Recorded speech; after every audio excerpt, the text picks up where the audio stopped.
Bismillahirrahmanirrahim. Assalamualaikum warahmatullahi wabarakatuh. Alhamdulillah, alhamdulillahirabbil alamin. Wassalatu wassalamu ala asyrafil anbiya'i wal mursalin wa ala alihi washabbihi ajmain.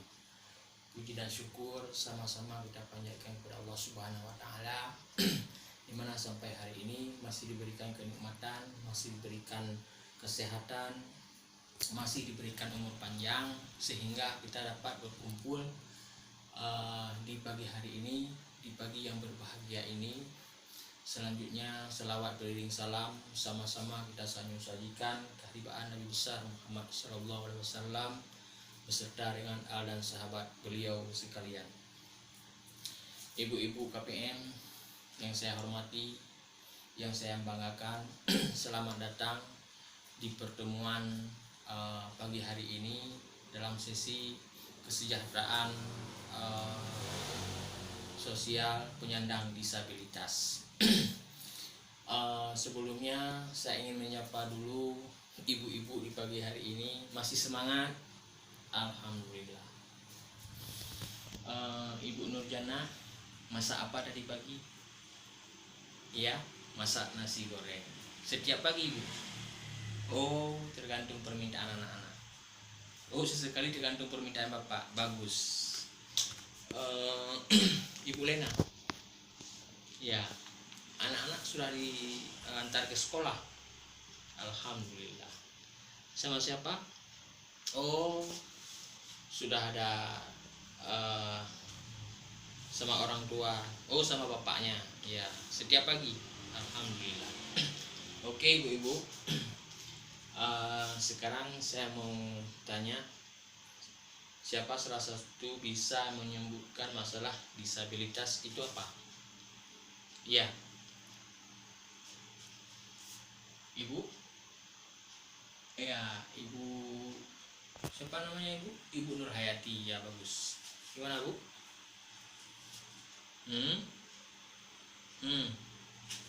Mantap. Ya.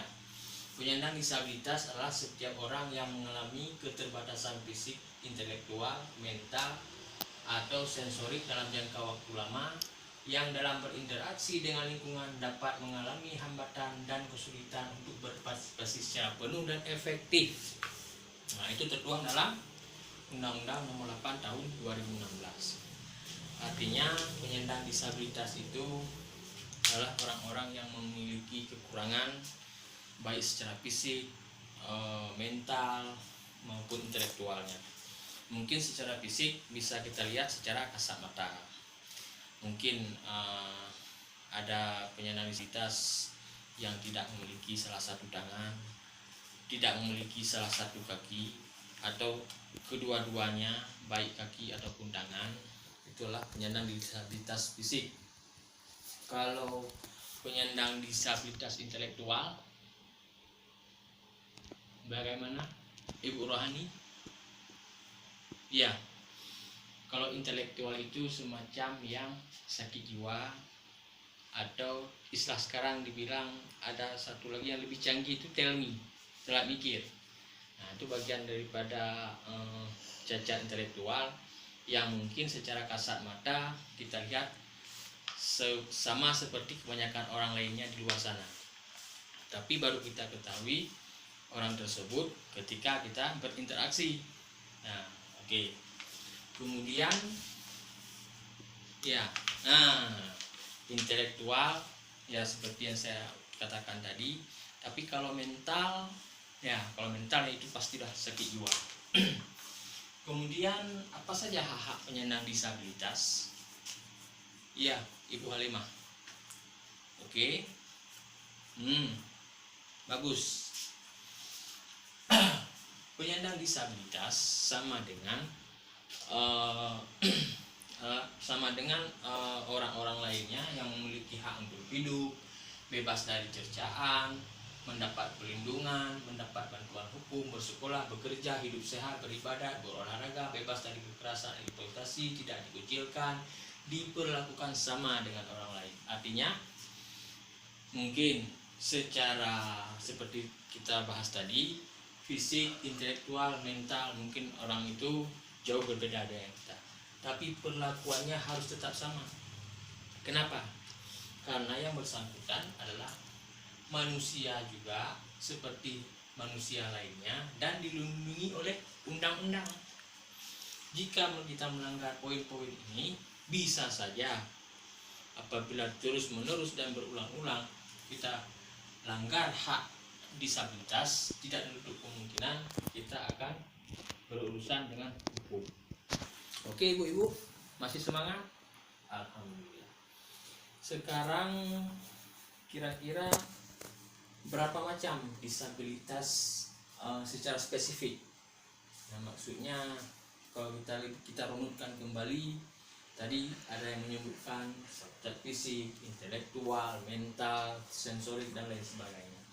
Secara spesifik dapat kita pecahkan, ada disabilitas netra, disabilitas mental, disabilitas lungu bicara, disabilitas intelektual. Disabilitas netra biasanya ya, oh ya Ibu Mariani, gimana ya, cacat atau kebutaan di mata. Ada lagi? Ya, disabilitas tunarungu bisa biasanya orangnya bisu, bicaranya pakai isyarat, itu tunawicara, artinya tidak bisa berbicara seperti kebanyakan orang lainnya. Oke, selanjutnya penyandang disabilitas yang kedisabilitasannya sudah tidak dapat direhabilitasi, tidak dapat melakukan aktivitas kehidupannya sehari dan atau sepanjang hidupnya, tergantung pada bantuan orang lain dan tidak mampu menghidupi diri sendiri. Itu namanya disabilitas apa? Ayo ibu. Ya Ibu Rami. Ya, disabilitas berat. Artinya disabilitas berat ini kemungkinan besar tidak bisa direhabilitasi sama sekali. Mungkin itu bawaan sejak lahir. Mungkin sampai dia menutup mata, dia akan begitu terus nasibnya. Namun kita yang berada di lingkungan dia, kita harus tetap menghargai dia sebagai manusia dan sebagai makhluk Allah ciptaannya, itu adalah anugerah. Pastikan bahwa dia memiliki hak dan kesempatan yang sama juga seperti kita. Perlu saya tekankan sebelum kita menutup pertemuan kita hari ini, ada 3 pesan kunci tentang penyandang disabilitas. Yang pertama, perlu juga ibu ketahui bahwa penyandang disabilitas itu merupakan bentuk keragaman manusia. Bagaimanapun bentuknya, dia adalah ciptaan Allah. Itulah anugerah Allah berikan. Mungkin di satu sisi dia punya kekurangan, mungkin dia punya kelebihan di sisi-sisi yang lain.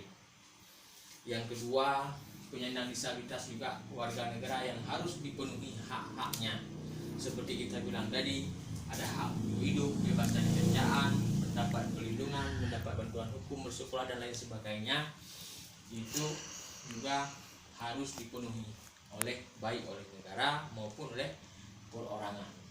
Kemudian kalimat kunci yang terakhir, penyandang disabilitas tidak boleh didiskriminasi.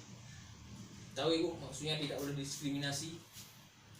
Iya, Ibu Radia. Artinya tidak boleh dikucilkan, tidak boleh dicemooh, apalagi diejek, apalagi pokoknya yang namanya kita pancing-pancing terhadap apa yang terjadi, terhadap apa yang dia sandang bahwa dialah manusia dengan keterbatasan fisik, jangan kita permalukan di depan orang, tetapi setidaknya kita angkat harkat dan martabatnya sehingga kemampuan dan segala kekurangan dapat kita maklumi, karena itu memang pemberian Allah, bukan keinginan dia sendiri. Mungkin sampai hari ini ada juga di keluarga ibu, di lingkungan ibu atau tetangga ibu yang mengalami hal-hal demikian. Jadi harap penyandang disabilitas tersebut tetap tidak boleh didiskriminasi. Dia adalah warga negara yang memiliki hak dan persamaan di depan hukum dan dilindungi oleh undang-undang.